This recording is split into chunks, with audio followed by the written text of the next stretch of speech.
Hey everybody, you are listening to the Zero Altitude Outdoor Podcast with your host, Brandon Garrett.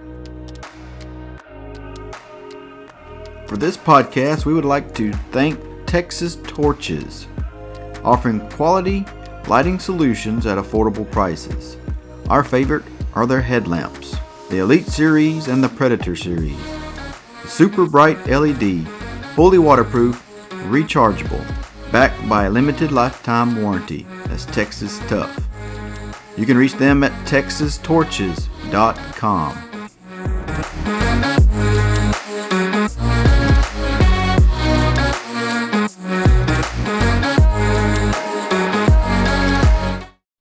Hey everybody, welcome back to another episode. We are back from our archery hunt in Colorado, and we are hurting. My boy is Shelby. Man, I don't know if he's... Are you alive over there, man? I'm barely, dude. I'm struggling, but I'm making it. Let me tell you, it was the time of our life. Wasn't really what we expected, and we're going to tell you all about it right now. All right, so it's the 1st of October. How's everything going in West Virginia, man? It's going, brother. Just trying to get used to these changing of the seasons and all this weather change. Not used to it. We don't have all that down in Florida. Yeah, 10-4.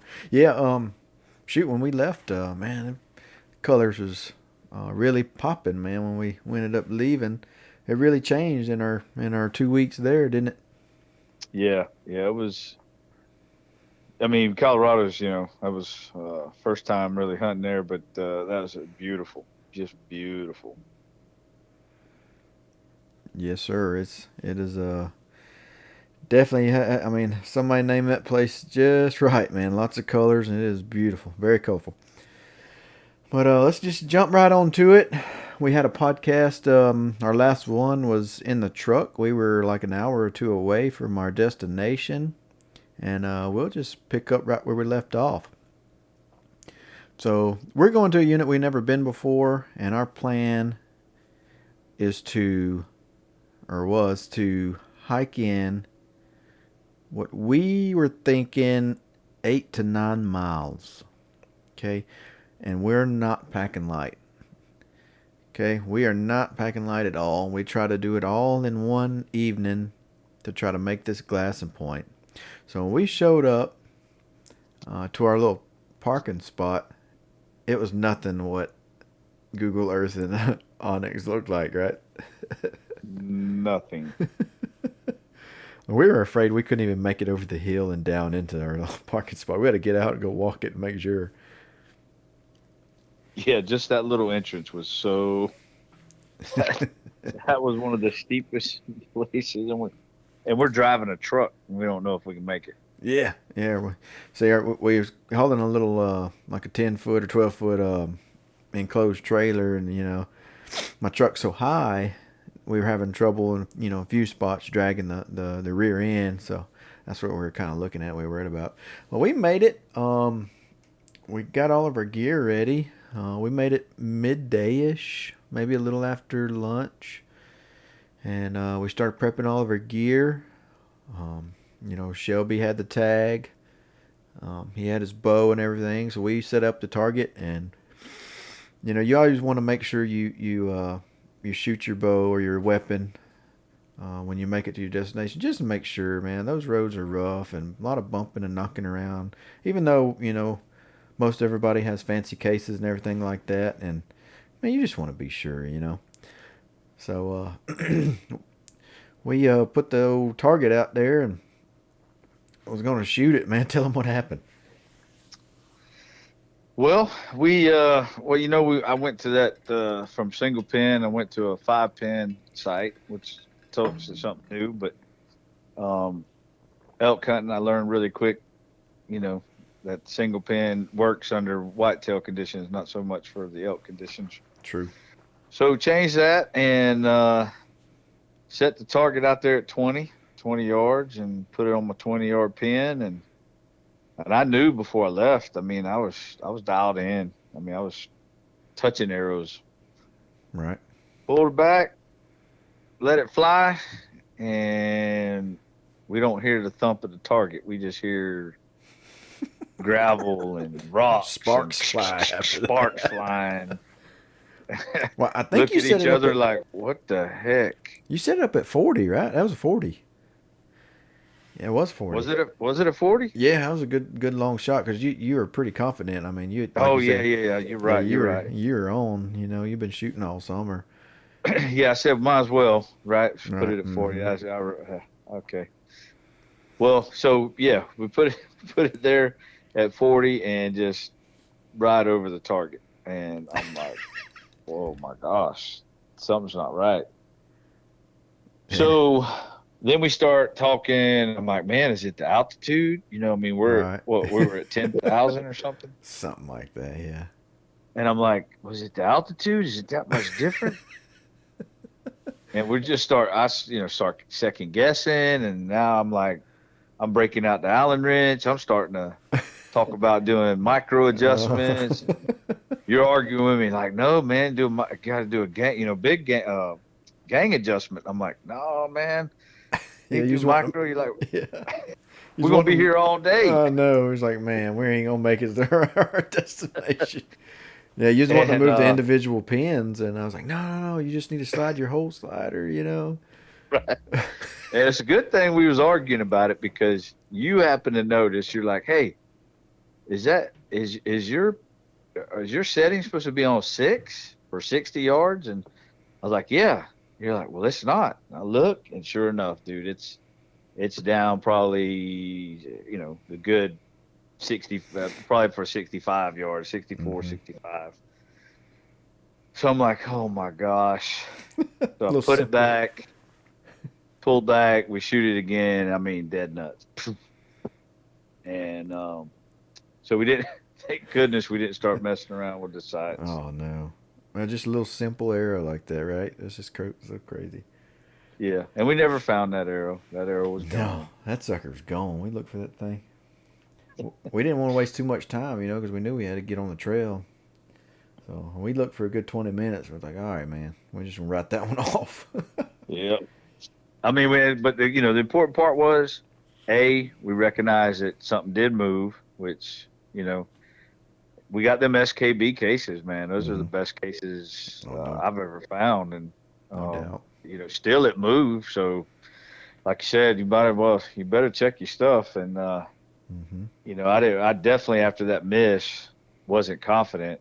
And then once we figured out the arrow and then shot, now my confidence is back. I know I'm on. I Right, just got to make sure that don't move again. right. And you know what? With that being said, about shooting, you know, when you get to your destination and make sure your stuff's on. With that being said, we've learned our lesson on not shooting, right? Yes, sir. The The hard hard, way. the hard way. So if you're able to, if you have a camp or a base camp or can come back and you have a target to where you can shoot every day, I highly advise you shoot every day because you never know when brush or rocks or whatever you bump into and you're out there chasing bugles, you know, you throw it off. And you never know until you pull back on a bull and it flies right over that sucker. You're like, man, Yeah. what the heck? Well, So, you know what? Why I was thinking 20, because that's what happened in Idaho. yep, that the previous When year. I Yep. missed that bull at 45, I Hmm. couldn't figure it out. The next day, you said, "Hey, I'm gonna shoot my bow. You want to shoot?" And I was like, "No, I was about sick. I wanted to throw my bow away." And I ended up shooting it anyway. But that 20, and sure enough, it shot right Yeah. over, dude. Yep. And it was a good 8 inches off Yep. at 20. So And that was yeah, bro, we a learned dead that. elk. That was a dead elk. Dead elk. Yep. He stopped perfect, dude. You cow called. He stopped at 45 and broadside. Just he had no idea I was there. Mm-mm. No, it was perfect. He fell right into our lap too. It's crazy. Anyway, let's move on to Anyway, Colorado. yeah. Start reminiscing and getting our feelings hurt again. Now, so we took off on the trail, man. Our main plan was this. There's this big mountain range, okay, and there's this main road on the other side of the mountain. So, back to our e-scouting and our pre-planning, we talked it over. It's like, man, this is a popular place. It's going to get flooded with people in this main camping area, this main campground. I think there was a lake or two over there. There's a river. This really popular dirt road coming straight off the highway. Like, yeah, it's going to get flooded with people. The pressure is going to push the elk. Everybody's going to go towards the mountain, right? So I was thinking the only saddle on this range, the only saddle was in a dark timber area, and it was perfect. It was perfect for any elk fleeing the pressure. On the other side of the mountain, the side that we egressed from, it was all private. There was only one way in there, and it was many, many miles back there. And I was like, that's where I want to go. So that was our game plan. We were going to hit this trail. We had everything on our back. It was a true backcountry hunt. We had 9 days worth of food. We took off at about 3 o'clock. And our plan was to make it, I think Onx, I mapped out the trail. And I want to say it was 9 miles. But some reason I'm thinking 5. I'm not sure. Well, I know at the beginning we estimated 5 miles. Yeah, I think that's what it was. It ended up being 9, just to the camping spot, right? Or where we stopped. Right. So we thought 5 miles. I think it was 5.1, 5.2, something like that. We were like, well, you know what? We could probably make that before dark. Mm-hmm. Yeah, no doubt. 5 miles. Yeah, and probably do a little bit of glassing. Yep. Yeah, there was a glassing point. Like 3/4 of a mile or half a mile. I think it's half a mile from where we wanted to camp at, our camping destination. Right. I was like, shoot, we can make that. So that's what we were focused on. We struck out, and man, were we slapped in the face. It was. Now keep in mind, nothing looks the same as it does on the maps and stuff. Everybody knows that. We knew it was going to be kind of rough, but we didn't think it was going to be this rough. And let me tell you, it was straight up from the truck. When we left, it was straight up. We left it like 7,000 feet, and I think we ended up stopping at 9,000. Yep. We hiked our butt off till we were right at dark. We made it in. We were almost halfway, and I was like, man, right at dark, this is a good time, And so I put in a cow call, and we were moving slow. We were just hiking along. We're not in a huge hurry. Wherever we settle, that's where we're gonna settle. So I put in a cow call, and I just hit it a few times, just blind calling. I look up. I'm like, right there. There's a freaking elk, He's like, what? Oh, yeah, look right there. Man, we seen a spike. And there was another cow or something, right? There's a couple of elk. It's like, holy crap, They were just stopped. They were looking at me because I was called. And then they turned and looked in front of them. And we didn't even notice where they were looking at. We kind of looked over, and, man, there's a tent. Hey, man, they're looking at that tent. There's a tent on the trail. They were 40 yards from it. And so we threw up our Vortexes or whatever. And shoot, there's a guy right there. Yeah, he's got his bow. Yeah, he's got his bow in his hand. Like, oh, like shoot. He's gonna shoot. Yeah, we walked straight up on this, So I just stopped cow calling. I'm like, oh man, let's just stay right here, hang out. I don't know if this guy's gonna try to shoot this thing or what. Man, they were like 40 yards from him. And what's crazy is he had his camp right on the water, the only water hole on this side of the mountain. He had his camp right there on the water, and these elk were coming down, coming down straight to the water. I'm like, what in the world? He was blocking them. Yeah. Like, what's he doing? And shoot, we just kind of sat right there and let it get dark and let everything unfold, how it may or whatever. We didn't know if he's going to shoot, and we didn't want to keep pushing or keep walking and scared away. So, We did Well, that. that's what we kept looking. We kept looking at Yeah, it. It was like, man, that's not a legal bull. yeah, yeah, And man, it's like, man, he better not, I wonder if he's gonna shoot it. I yeah. wonder if he's gonna shoot it. Yeah. Well, there was a cow over there by it, so I was like, well, maybe he has a cow tag. I don't know. Whatever. Um, like shoot. Oh, I think it was it either sex in that unit. I can't remember. Or is it bull only? Uh, it Nah, I it was can't bull remember. only. It's bull only, aren't you? Right? Bull only. Yep. That's what I thought. I couldn't remember. But anyway, so we didn't know what was going on, if he had the tag to shoot it or not. We didn't want to take the chance and ruin his hunt. So anyway, the elk kind of run off from him, and we walked on down there, met the guy. It was a guy and his wife. They were camped right there and just got there, I think, right ahead of us. They were from Florida. Pretty nice couple. And, we talked to them for about 10 minutes, and we headed on our way in the dark, man. We put on our Texas Torches lights, and we decided to keep pushing. We was going to make it as far as we could before we gave up. I think we hiked about 9:30, right? Yeah, it was about 9:30, dude. But that trail was so rocky, so uneven. Yeah, we were. It was smart. That was probably one of the smartest things we did is stop Yeah. and not push it. Yeah. I mean, thank goodness that guy was like, hey, by the way, the only water here is a little stream, and it's just a little drip, man. That's the only place you can get water. We had to hike a half a mile up there to get water, so if you go by there, you better get water before you go. It's like, Yeah, and we okay. were. I think I was We were, out by that point, yeah, wasn't uh-huh. Yep, and I was almost out. So I'm glad we did. But it I? wasn't Yeah, too far we after thought that. there was other water. We had marked other Right. water, Yep. and it wasn't there. No, everything was dry on that side. Yep. Um, which was a good thing that we did that. That was pretty smart. But anyway, we hiked about 9:30, and we were so beat. We were just toast. It's like, man, we ain't even gonna set up the tent. Let's just pull our sleeping bags out and just lay right here. So that's what we did. We just pulled our minimum stuff out. I think we ate a meal or whatever, cooked a little meal, and man, we laid there under the stars on the edge of this kind of cliff deal, and we passed out. And woke up the next morning, and, half energized. Yeah, It was like, all right, let's make it to our destination.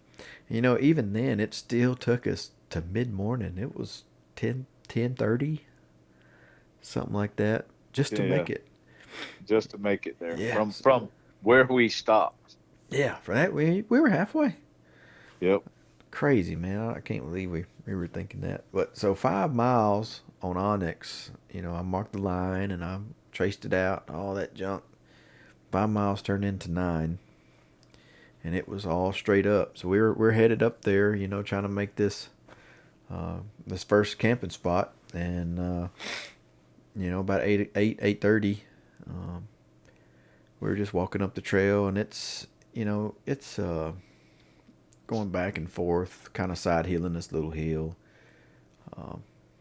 Anyway, we're just beating along, talking a little bit, taking our time. We're going up, and all of a sudden I look up, and through the brush, man, this big bull just wheeled and busted across this corner right into the tree. He's like, oh my God, you see that? It's like, man, I seen a glimpse of him. Man, it was a good 6. Like, oh crap, man, we shucked off our packs and everything. We started the camera. Man, I started calling, and Shelby grabbed his bow. Man, it's a big 6x6. And what it was, that bull was coming down as we were going up, and we kind of scared each other. And man, we thought we was gonna make a play on him. It was the way he was, the way he turned in the brush. It was like we was trying to set up on him and do a little raking sequence and call and stuff, and he never did come back. But we eased up the trail about an hour later. That kind of wasted an hour. Yeah. We eased up the trail, and you can see where he pissed and everything. It was like, golly, man, he was just walking right down this trail, man. So, in the distance, you can see private, and they had some fields and stuff like that. So, we figured that's where he was kind of headed. We eased on up there, and man, we still had a long ways to go. We went to these ponds. We got some more water. We kind of messed around for a little bit. Shot some footage and all that kind of stuff. And that was about a half a mile from our camping spot. So we made it mid-morning, set up our tent. And, man, when we got there, it was like, golly, there's something dead around here. What's that smell? So we were just walking around. I never did find it. And so we went ahead and set up our tent, got our gear, like let's shuck everything and let's repack for this evening. You know, we're gonna try to make that glassing point by this evening, see what we can see. Because it's a big old, it's like this point that stretched out. Man, it was one of the highest points there, with a big old rock face on the end of it. So we're just trying to make it to the end of that rock and do some glassing. Because, you know, I did Google Earth and I went to the end of that rock and it looked like you could see back down towards Private in those trees, right? Which you couldn't. Oh, definitely couldn't. Definitely couldn't. So we took off from camp, and what we thought was a shortcut, we're going to side hill through the trees instead of taking the trail and then turning up. You know, we're going to just side hill, keep our elevation, kind of ease our way up, and go right to it. Gosh, dude, I think that's the most miserable time trying to navigate through anything I've ever had. Yeah, that was that was not a shortcut. No, it was horrible. Blowdowns, steep ravines, just rocks. Oh, it was horrible. Oh man, I'll never forget that. It looked like mountain lion country, you know. Yeah. Oh, it was rough. Yeah, so we pushed through it. We made it to the little spot. Beautiful little area that was. The aspens, the kind of meadow opened up below that hill or below that glassing point. So, beautiful area. We ended up making a call over there, right? Our little stand. Yeah. Didn't we? Yeah, we had a little young bull come in or something. Right out of seeing distance, right? Yeah. Yeah. So on the other side of this hill, we seen a trail. Once we got up there, I was like, dang, there's a good trail up here. And they were coming through there. There was a couple of hook trees and stuff. So we decided to do a little sequence. We learned from the elk nut and stuff like that. And we started raking, slow play. Trying to do the old slow play. And all of a sudden, man, he fired off down there. And he got closer and closer and closer. And then he kind of turned and was trying to get upwind, I believe, right? Or downwind, I'm sorry. He's trying to get down. Trying to get our wind. Yeah, he's trying to get our wind. I ended up seeing like just a little glimpse of him, and heard him and stuff like that, and we couldn't ever get a good visual on him. And he shut up and disappeared, and we ended up pushing out to the point, doing some glassing. Couldn't really see nothing; it was just all thick trees. And we come on down. We come straight down off that mountain, and it was a lot steeper than it looked. And our plan was to hit the trail and then hike back up to camp. But once we made it to the trail, where we were getting close to the trail, and we stopped. And we were listening to water running. There's a good stream, and then we hear some wood chopping or something going on over there. Yeah, it was some craziness happening. We were like, well, what is that? Yeah, I don't know what they were doing. I think they were getting ready to build a fire or something. They were wood chopping, and man, what in the world? And we seen the canvas wall tent, and it's like, shoot, there's somebody back here. How in the heck they get back here? Cause we didn't hardly see no tracks. I mean, there's a few horse tracks or whatever. They look kind of old, but we didn't see no human tracks. So we thought we were, it was a long ways back there. But we went and talked to these guys, and man, it ended up being a pretty dang good group of guys. Where were they from? I think it was from South Carolina. South Carolina. Yeah, it was two brothers and a son and a friend or something like that, right? Maybe two Yeah. friends. I can't remember. Good group of Yeah. guys, man. They invited us to dinner and we kind of hung out and had a few drinks and ate some dinner and They man, fed us pretty good too. yeah, yeah, shoot, yeah. We talked, we chatted, and we were telling them, where they was asking us where we camp and stuff like that. And so yeah, we're right up there on that meadow, right where you hit the woods and on top, right before you hit this drainage. And man, we couldn't find there's something dead up there. He's like, oh yeah, there's a dead horse up there. It's like what? We're like, what? Oh yeah, we've been hunting a bear up there on that dead horse.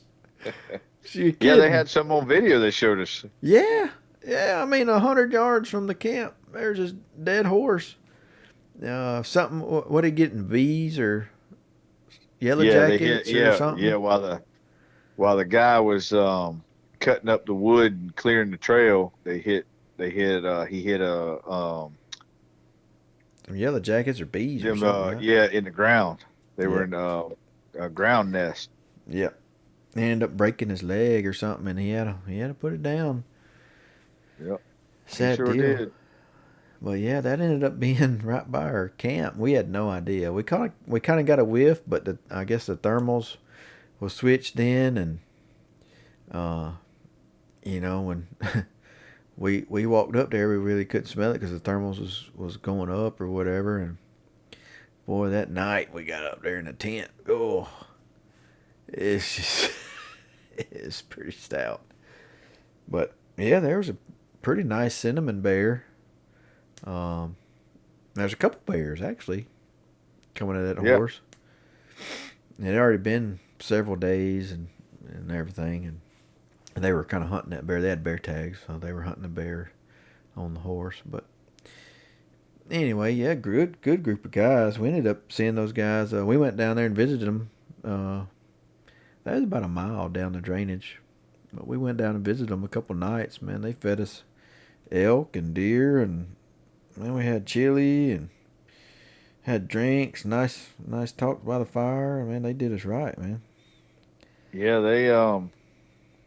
The one brother, he was kind of cold shouldered and didn't want to Yeah, he's kind of giving bad information out. yeah.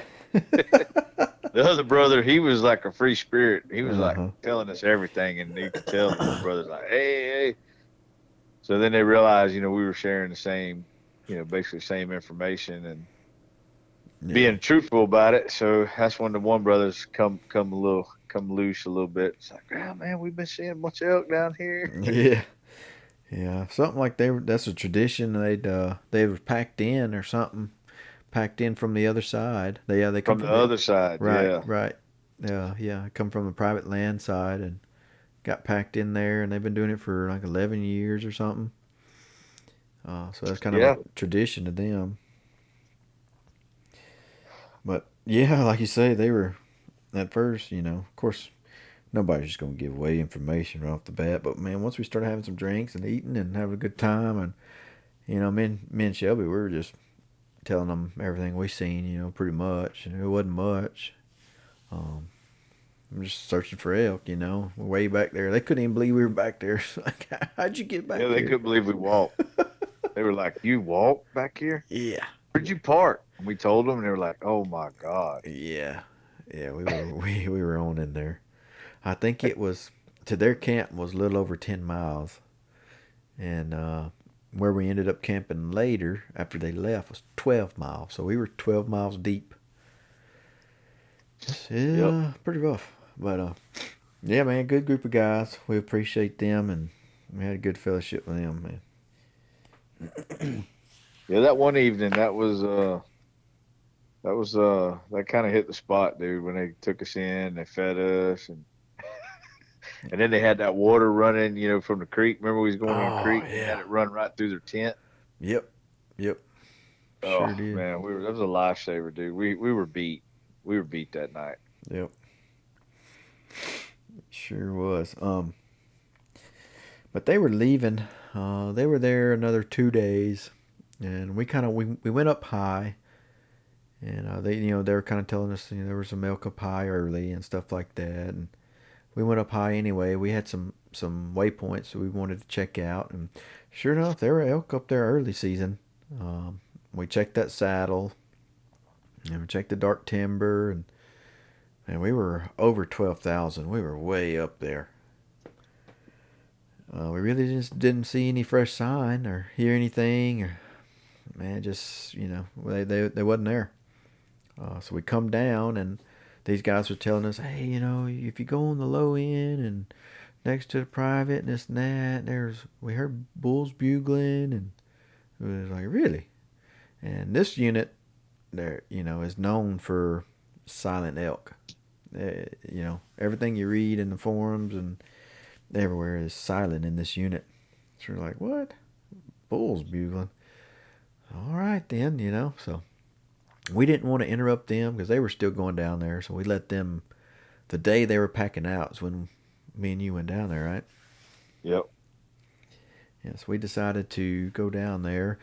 They were telling us, it was like, man, it's about 2.5, 3 hours down, and then about 4.5 out. So you go down there, you only hunt a few hours, and you have to come out. And that's what they have done. And I think they killed a cow down there, right? I think so. Yeah, I think one of their first days or something like that, they said they killed a cow and had it packed out. But there was another fella and his son down there. I think they were successful too. Yeah, they were. They were. That's where we found one of the sheds. Remember? We left it at. Sure did. Yep. So we let those guys get out of there. We sent them off a farewell, and we headed on down to this low end part of this public land, and we were going to hunt the private line. This kind of a little blocked off area, almost checkerboarded, but it's hard to get to, that's for sure. When we went down there, it was another little over 2 miles, 2.5 miles, something like that.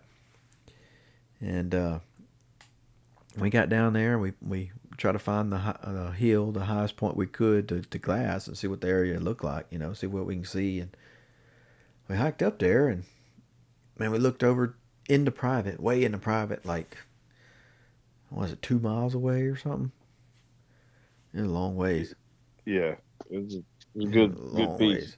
We ended up seeing a couple bulls, like really good bulls. They were feeding in the middle of pasture, just mid-morning, out there in the wide open. Like, dang, there's something here, but shoot, that's a long way. And as where they were compared to where we were hiking in at, it was nowhere from where we had seen that 6x6 that morning hiking in. Right. That possibly could have been one of the same elk. Anyway, we kind of found this area, and we made the decision to leave our TP and all of our camping gear, or all of our gear. We went kind of light. We took bare essentials, slicker suit and food pretty much. And the weather was pretty. It was like, man, we'll get down here, and shoot, if we find some elk, we'll just stay, we had our sleeping bags, and shoot, we'll just stay, and we'll stay on them. It's like, okay, if we don't find any elk, we'll just come on back, Yeah, so it's all cool. Well, little did we know, we didn't see any elk. We seen some tracks. We didn't hear any or see any, and this storm blew in out of nowhere. Man, it got really bad that night.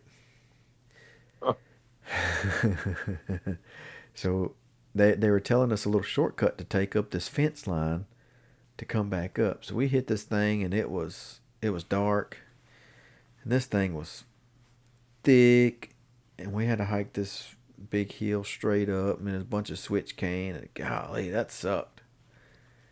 Yeah, that really sucked.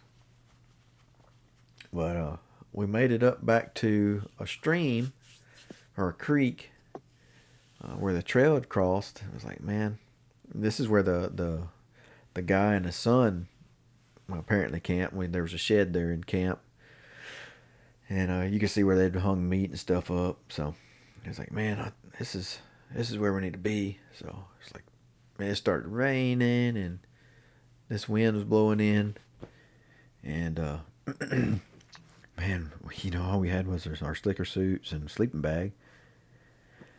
And it's like, man, what are we gonna do? Either we're hiking up 2.5 miles in the dark in the rain to stay in the tent, or we're just gonna build a shelter right here. So we made the decision to just build a little lean-to, and We went Bear Grylls. oh, we sure did. You guys, we have to put a picture up. I'm gonna put a picture up of what this thing was. It was pretty good. It was pretty decent for what it was. Yeah, as much time as we had. Yeah.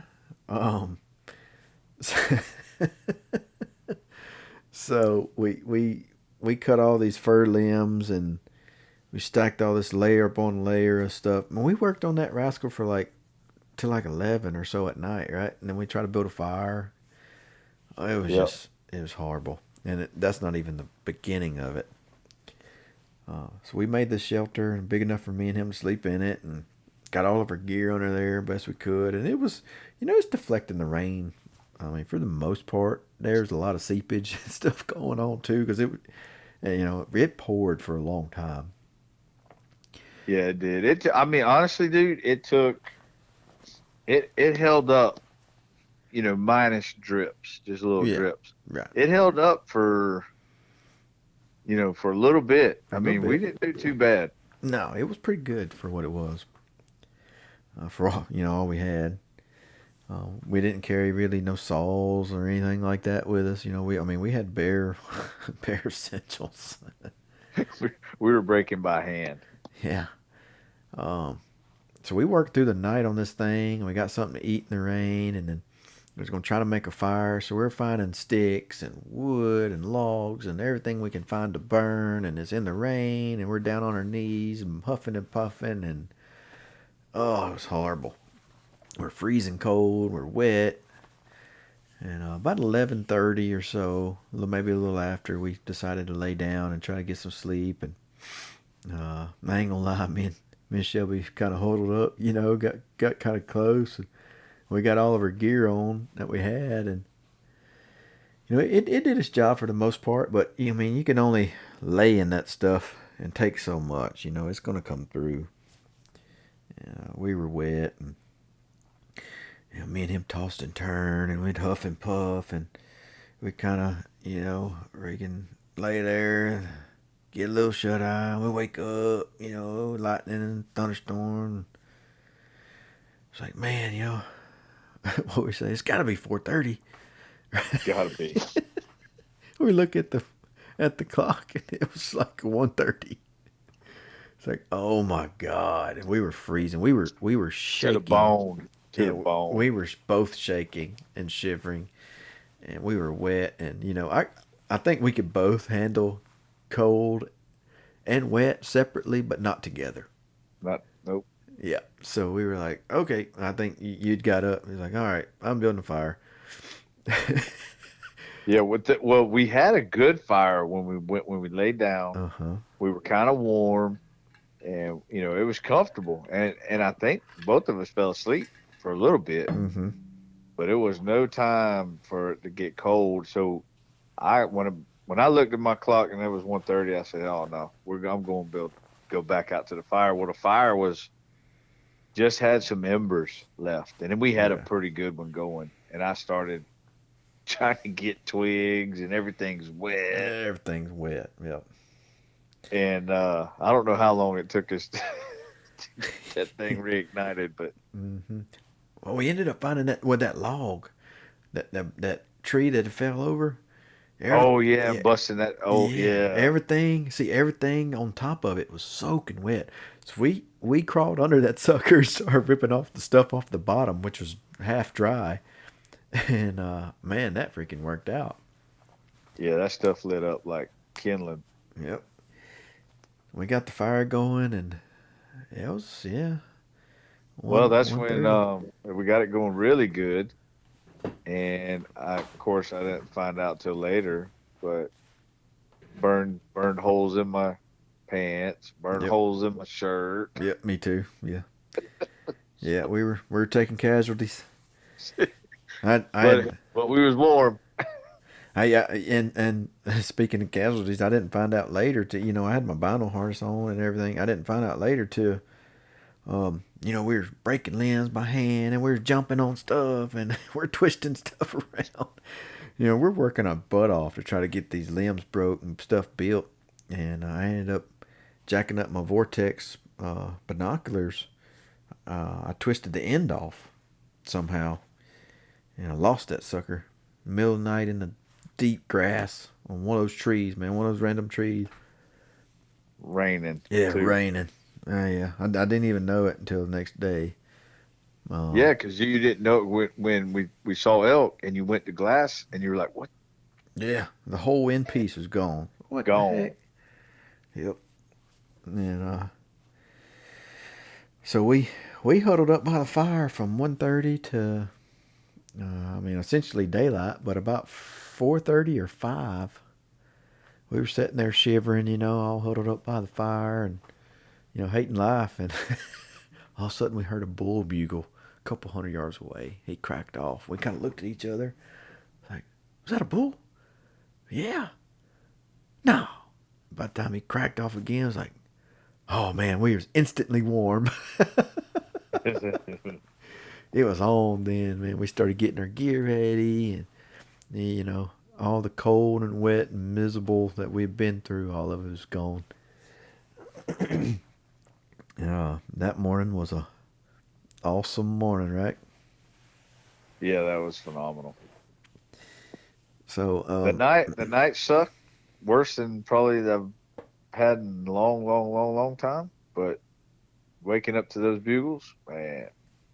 yeah, right there at camp too.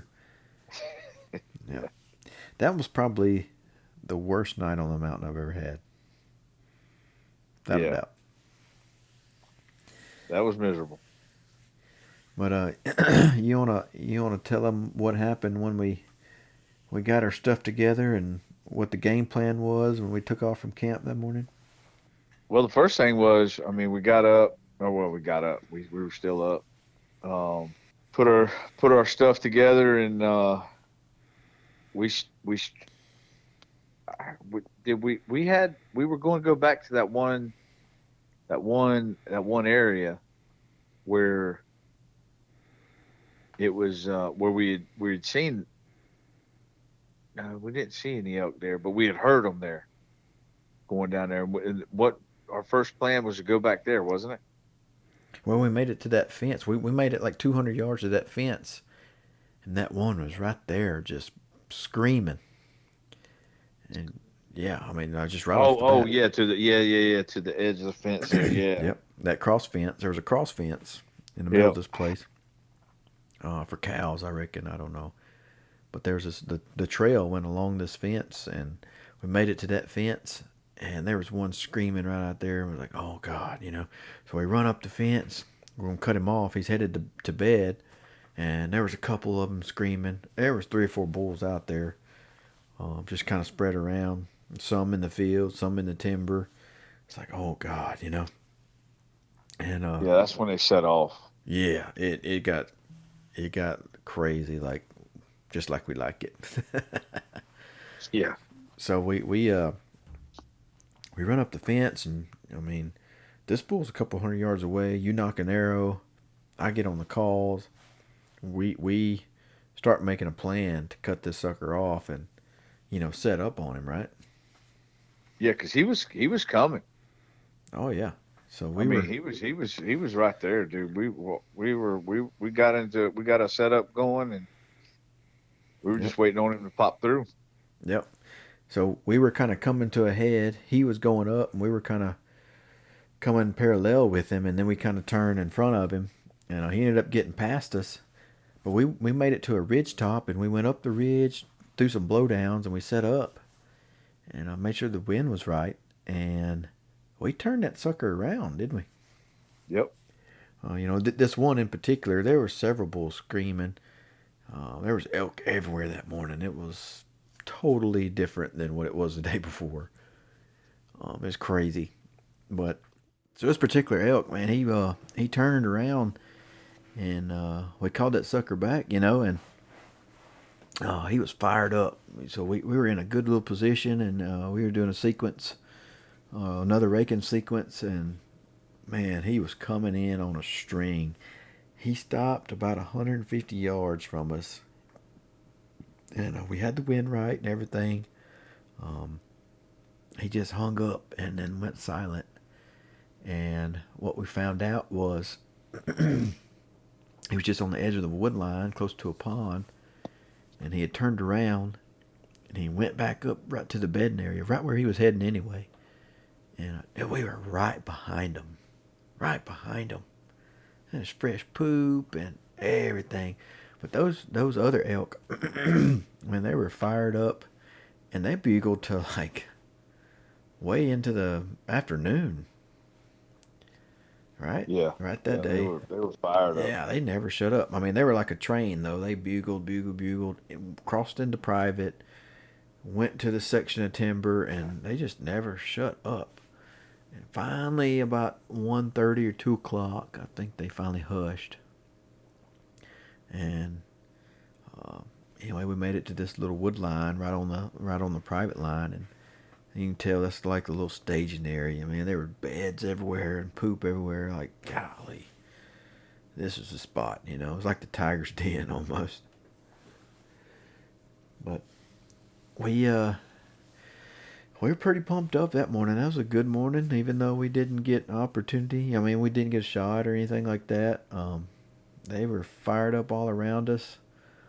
I think the next morning it was the same thing, and instead of following them up and kind of staying behind them, we cut across the field, and the elk had hushed up, and we knew they were going into private, so we cut across this open meadow, and it kind of crested the hill, and I looked up, and I think I'd cow called right before I topped the hill. And as soon as I peeked my head over the hill, there was a cow had answered, right? Oh yeah, she had answered. She had answered, yeah. But it didn't sound right. Yeah, it didn't sound like, I thought it was a hunter. Yeah, it sounded like a hoochie mama. It did. Yeah, I remember now. Yeah, it sounded just like a hoochie mama. I was like, dude, you hear that? Like a hoochie mama. So, but I just peeked my head over, and sure enough, it was a cow looking right at me. She was looking directly at our direction. I was like, oh shoot, that's real. And I kind of peeked through her, and I seen the other elk, and I seen a little bull, little 4x4 or something like that. He wasn't really legal. He was just tearing this little limb up, man. He was hooking that thing. And I was like, shoot, there's a whole bunch of elk. So we just kind of hung back. And it didn't take them long. They kind of gathered up, and they went up through some little line of trees, the only kind of trees in this little meadow, and we ended up trying to run up there and cut them off, and they headed straight to private, on a line, and straight on out of there. And this private, we kind of figured out later, is a huge ranch, big lodge and everything on it. Those guys from South Carolina was talking about this lodge and how magnificent it was and this and that, and famous people going to it and all this stuff. And we got up to their line, and was it that morning we started hearing bugles? That morning on into the evening, right? Yeah. I mean, just everywhere. They kind of lit up, especially I think right towards dark. Man, they just kind of lit up. We hung yet right there. That's what we did. We stayed right there for the rest of the day. Yep. And about 4:30 in the evening, man, they fired up, and they were just everywhere, all in the private. And them big bulls, big too. ones, yeah. Gnarly growls. Yep. Well, we got some footage or some audio. You can't really see them.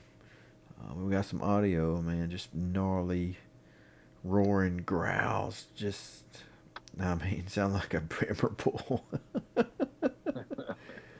Yeah, he was definitely a stud. Yeah, that one in particular was just crazy.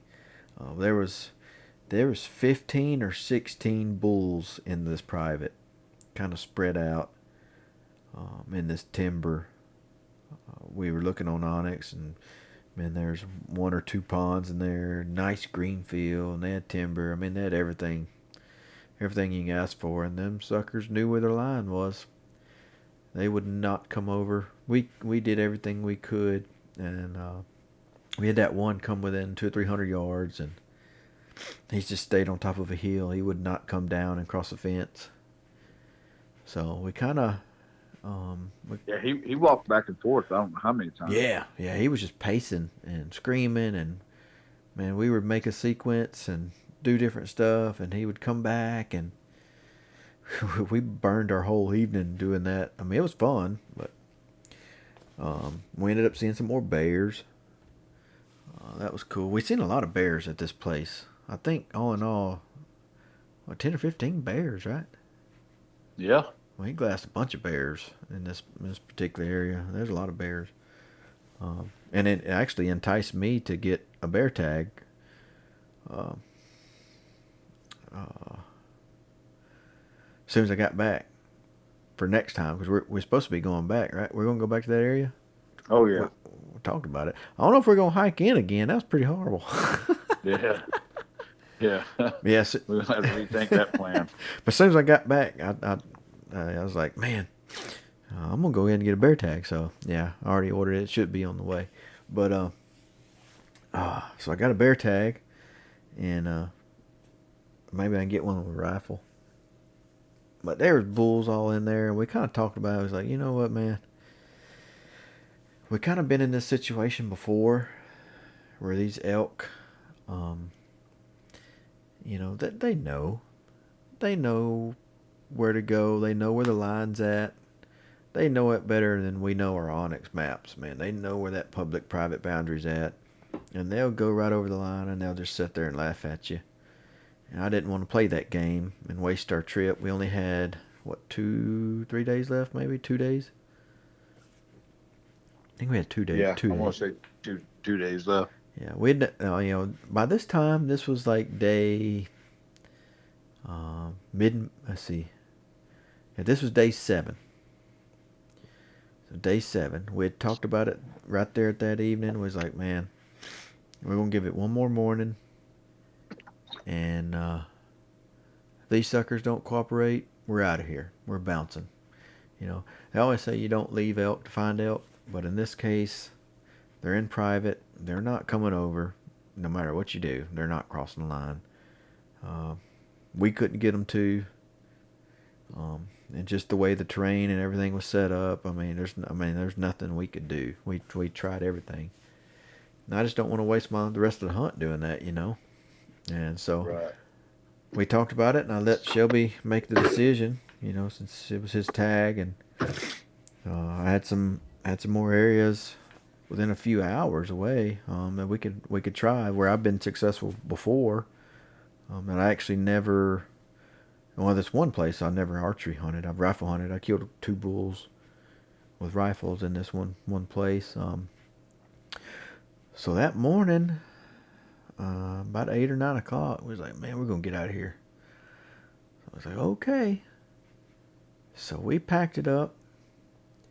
We headed out. We made it back to camp. We packed up camp pretty quick, and we struck out. We struck out around noon, right? No, it was earlier than that. Like 10:30. Yeah, it was. It was mid-morning. Yeah, probably maybe 9:30, 10 or something, wasn't it? Yeah, it was mid-morning. So the hike that took us essentially 2 days, but if you're looking at hours wise, probably 10 to 12, maybe 13 hours of solid hiking to get back there. We was 12 miles deep, and we were up. We'd gained like over 3,000. Oh shoot, let's see, from 7,000 to 12,000. So yeah, we gained all that elevation. Yeah. Yeah, so we gained a crap ton of elevation this whole time. So what took us that many hours to get to, we made it out in like 6.5 hours. We were humping it, and we hurt ourselves on the way out. Yeah, I think both of us, our bodies took a beating because we're going downhill the whole time. Now keep in mind, we were pushing 80 pounds. I think we were like 75, 76 pounds going in. Now Yep. coming out, believe it or not, we were still at the 70-pound mark. Somehow, I don't know. No idea. We done ate that much food. We were still heavy as crap. And I don't understand that, but we were humping it pretty good coming down, and we were just all that pounding, going downhill the whole time, and falling off rocks and over logs and stuff like that. We're steady pounding down. Me and Shelby both had lost. I know mine's black. Have you lost yours yet? What? Yeah, you ain't lost your toenail yet. It's still black. Oh yeah. Yeah. Got two of them black. Yeah. So I got two of my big toes. Each big toe's black. So I'm probably gonna lose them. I ain't lost it yet, but I guarantee you, I'm gonna lose it. But that's just from pounding on our boots the whole time. I mean, there's nothing you can do that much weight on your back going down, and just the jarring on our legs. And man, let me tell you, we made it back to the truck in 6.5 hours, which is probably half the time it took us to go up. And we were beat. We were toast. We made a decision to try to make it to our other, we're going to go ahead and pack up and make it to our other hunting destination, a couple hours away, like 2 hours away, before the night's in. And so we take off, and man, we've been eating Mountain House and Peak refuels for 8 days, 8 days at this point. Yeah. So I talked Shelby into stopping at this little town, and man, let's get something good to eat. Yeah, so we stopped at was it IHOP? Yeah, I think it was IHOP. IHOP? Yeah, we stopped at IHOP, and we had a big old, country breakfast with pancakes and all this stuff. And man, we gobbled all that stuff up, and then we got even more tired than what we were. And yeah, we were smelling pretty ripe too. oh yeah, we ain't had a good shower. We'd been rained on, and we had our little sun shower, our little solar shower, and Yeah. that had, that did okay for a day or two. But yeah, we were we were looking pretty rough and smelling pretty rough. But I ended up talking Shelby into stopping at this little hotel or motel. I think they had one room left. Yep, one room. One room. Everything else was taken. And everywhere else we checked actually was taken. The whole town was taken. Finally found this little place. It wasn't the best of place. $50-$60 a night or whatever it was. I don't know. But I ended up talking to him. I was like, look, dude, I'll pay for it. Please, a hot shower is all I want. A hot shower and a good bed. Like, I don't even care what this place is like at this point. Yeah, that hot shower was worth every penny. Yeah. Needless to say, I didn't have to twist his leg very much to convince him. And shoot, we got us a little room, man. That was amazing. Got us a hot shower and a good night's rest. And we woke up about 4:30 that morning, and we shagged out of there and went to that new unit. And we spent one night at this other unit. I know the area before. I've been there before, so I knew exactly where we was going. We didn't waste any time. We got there. We had to do some finagling to get the little trailer in there because we were dragging ground and everything else. And we got it in there and got kind of set up. And we got the foiler out, and there's the foiler trail. We hit the foiler trail. And we did some scouting, and we ended up finding elk and getting on a bunch of tracks and stuff like that. But the elk in this area move so much And if it ain't really cold and really lots of snow in the high country and the fields are green, um, then man, you really can't hardly pattern on them. They're just moving around so much, and you're just playing this little cat and mouse game where you can catch them next, pretty much. And with the bow, it's pretty difficult. Um, there's really not any glassing points. It's all cedar country. Man, it was just a tough game to play, and it really wasn't a whole lot of fresh sign there. There was just one group of elk, that we'd found. They'd been in and out of the fields and stuff, and that's what we did. We'd hunted that one day, and one morning, I believe. It was a one evening and one morning, right? Yeah. Yeah, one evening and one morning, and we hunted there, and I didn't feel it. I didn't feel it happening. So I was like, all right, dude. I know one more place we can go. It's about another hour away. That I've hunted there before in 2018. And Yeah. actually, we hunted there the first time I killed a bull or whatever. Well, actually, the second bull I killed was in this area, or I was in this area before I killed that bull, and so I kind of knew it. I already knew the 4-wheeler trails. I already knew some camping spots, and I knew a lot about this area. I done searched it out before, and I talked to a friend on Facebook. He had just come from this area, and archery. Yeah, he was there first archery. He was there a couple weeks before us, or whatever, and he'd left out a day or two before we got there, and he'd seen some elk and stuff like that, and so I hit him up, and anyway, we kind of passed each other on the road. I never seen him, but he led me to an area that I knew about and I never been to. It was a long ways back there. We went back there, way down this road, and a pretty popular area. There's a lot of people, a lot of pressure, and we did scouting. We rode around to where I know some places and where I've been. We kind of sound checked a few places, and we rode on the 4-wheeler down these little trails, just checking. We didn't see much, so we ended up getting out of there, and we went to a spot where he'd left, and we got there after dark and set up our camp, and it's like, man, this is all or nothing. We got one morning left, and we got to get out of here. This is it. We got to get out of there by noon. So this is it. So we got up and headed out one last time. We hit this trail. We went down this fence line, and kind of didn't want to go that area. It's right on the private boundary. He had seen a handful of elk in the private, and they were kind of crossing back and forth, and big timber, beautiful area.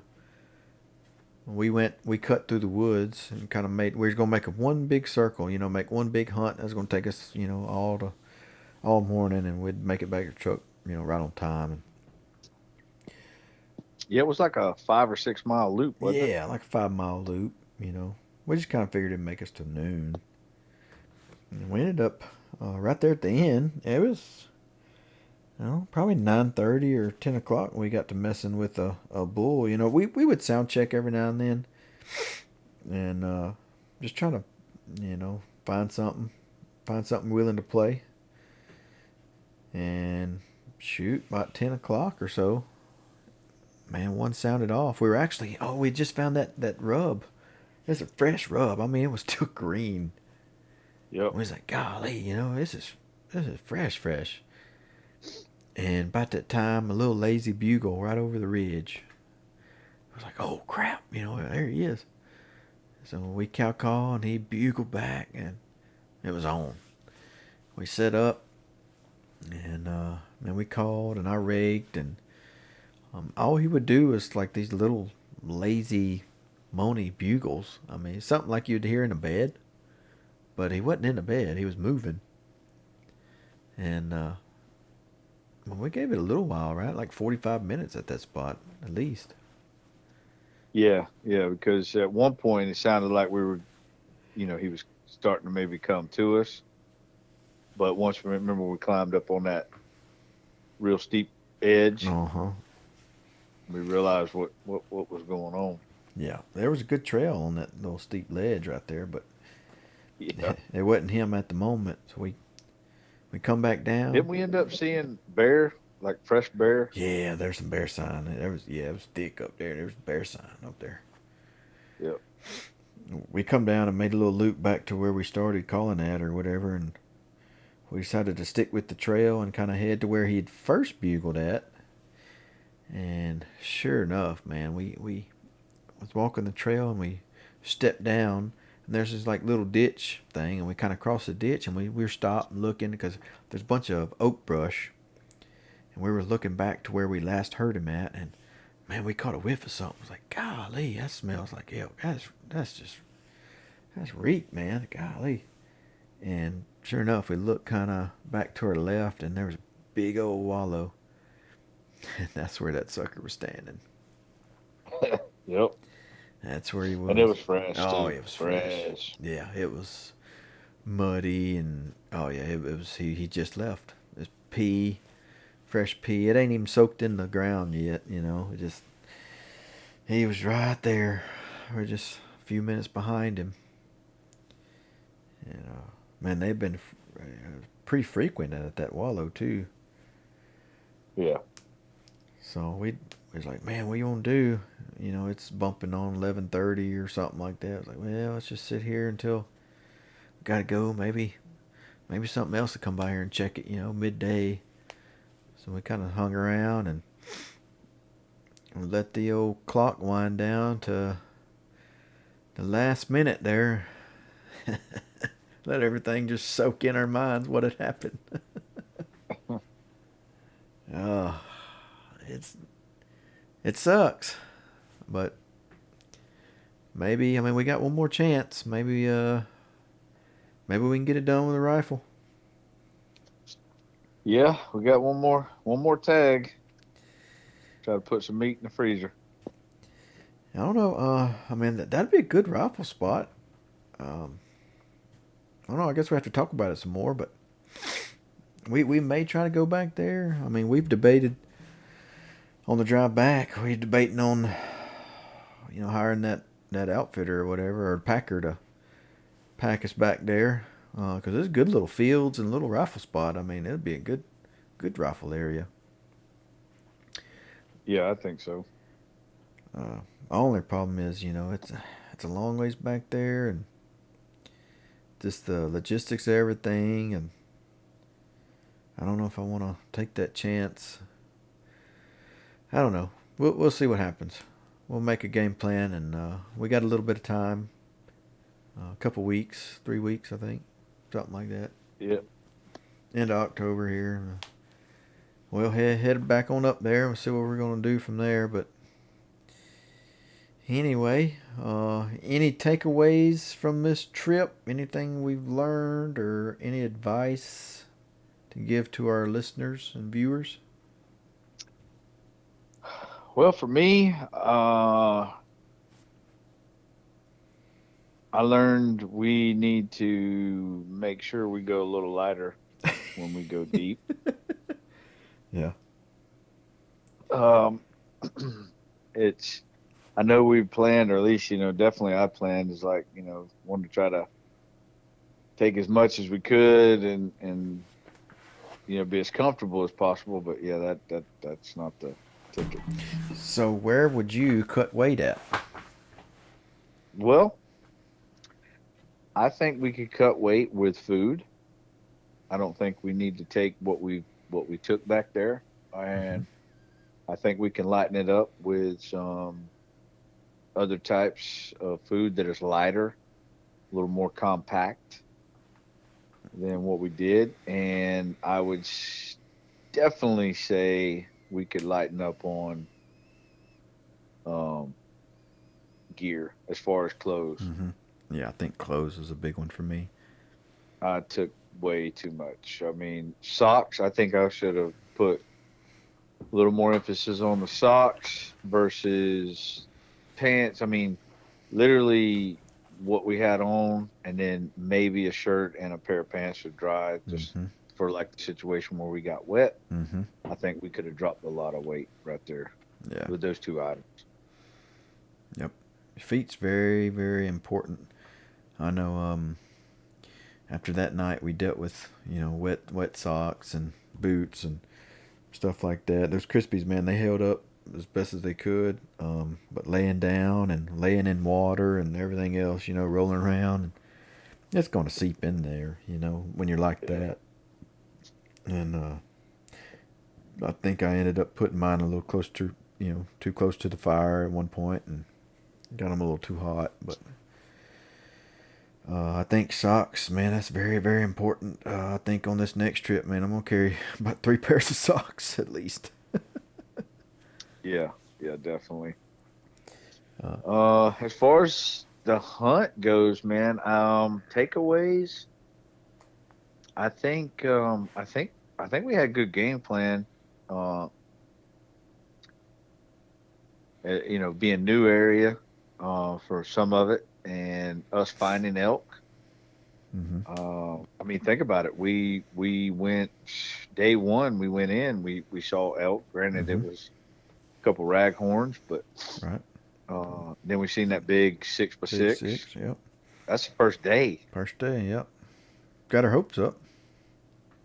Yeah, we were really fired up. I was like, man, we're starting off real good.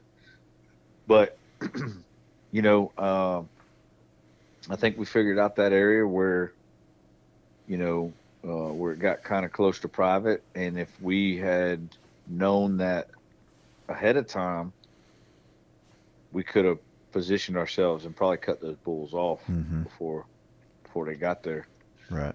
to that private. So, I mean, all in all, granted, it wasn't meat in the freezer, but I mean, we're pretty much sight unseen and getting on elk the way we did. Mm-hmm. I think we got some stuff in our back pocket for the next trip. Yes, sir. I think, okay, so for me, we brought the tripods and the spotter and all that stuff because, I mean, we didn't know. We wanted to do some glassing if we could from up high, and we didn't realize how thick it was. So, knowing now if we go back, yeah, I'm cutting that rascal. So, Yeah, I'll chunk the spotter and probably the tripod. The clothes, I did probably bring one or two, extra, like pants and shirt and stuff like that I probably could have, not dealt with. Jackets and stuff like that. For the most part, my Sitka Gear held up. I just had the little hoodies and the lightweight merino wool stuff. For the most part, one jacket or one good heavyweight hoodie would have been probably fine. And a slicker, so I probably could have cut there. I had like 15 pounds of food. yeah. So Didn't we weigh our food? And it yes, was like 15 something yep, pounds. Yeah, yep. I had right at 15 pounds of food it was for 9 days. Of course, we come back with food, and we didn't eat like a lot of what we had. So yes, we could definitely cut back on food.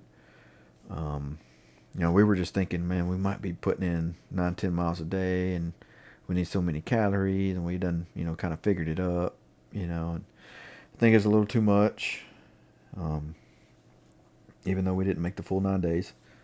Well, I could have cut there, and really, I mean, that's kind of about it. Everything else we need, I mean, I know the tent and the poles.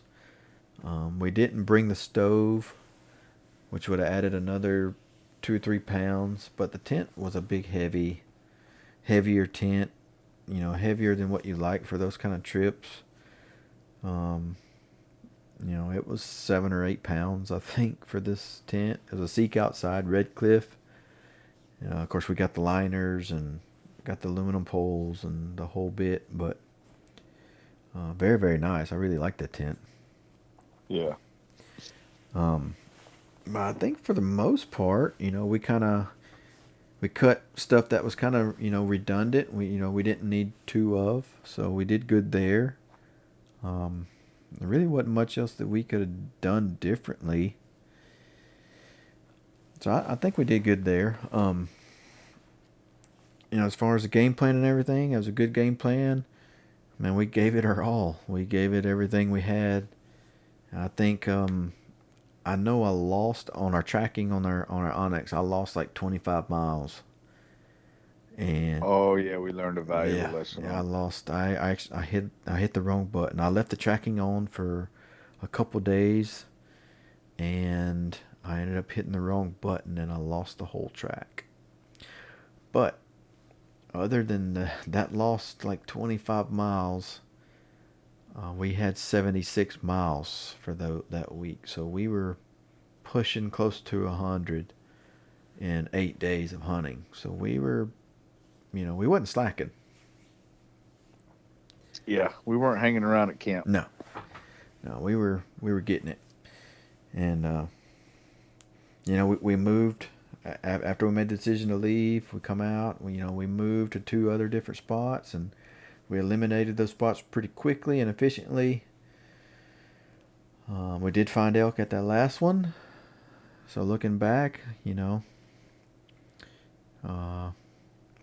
don't know. I don't know if I'd change that much, as far as the game plan. I think we did everything we could.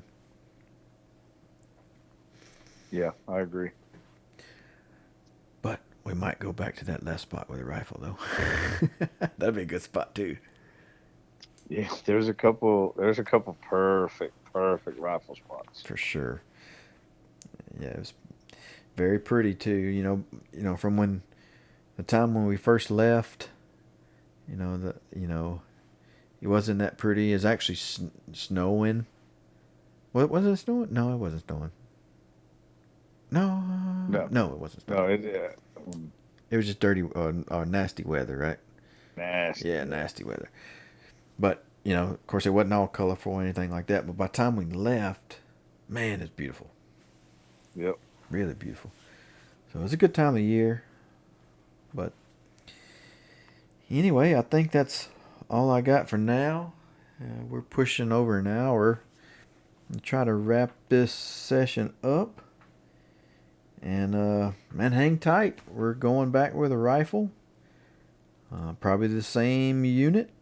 We'll see. We got a couple weeks to prepare, and we got some waypoints marked and stuff like that. We're going to talk it over, and man, maybe we can come away with something. Sounds like a plan. All right, we thank you guys for listening, and I know this one right here is a little bit long, but I hope you hung in there. Hope you learned something to do or not to do. Maybe you can learn something from us, take something away from us, since that's all we're worried about, to tell our story, and maybe we can inspire you to go and teach you something on the way. Maybe you could teach us. Leave us a comment or whatever. If you're on YouTube, we'll put this on YouTube. Leave us a review on the podcast. We're welcome to any kind of feedback. We appreciate y'all listening, and we got some more stuff coming up, man. Stick with us. Definitely. It's going to be fun. See you guys. Thank you guys for listening to Zero Altitude Outdoor Podcast. We appreciate any feedback, positive or negative.